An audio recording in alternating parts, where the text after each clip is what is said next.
Samantala, nagpaalala ang Department of Health na maging handa sa harap ng pananalasa ng Bagyong Tino sa bansa. Ano nga ba ang maaaring ihanda habang wala pa ang sakuna?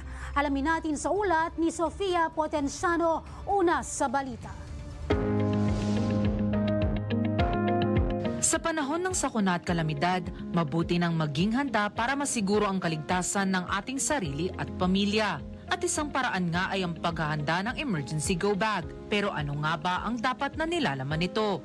Una, tubig at mga pagkain na hindi madaling masira o mapanis. Mga personal na gamit gaya ng tsinelas, kapote, mga damit at underwear na pang 3 hanggang 5 araw.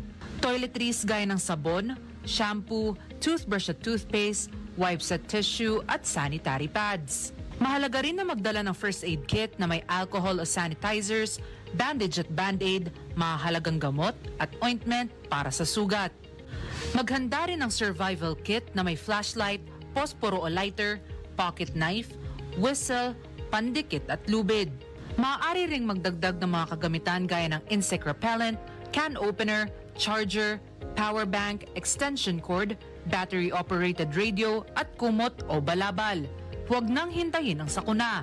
Tiyakin na laging handa ang sarili at iyong pamilya.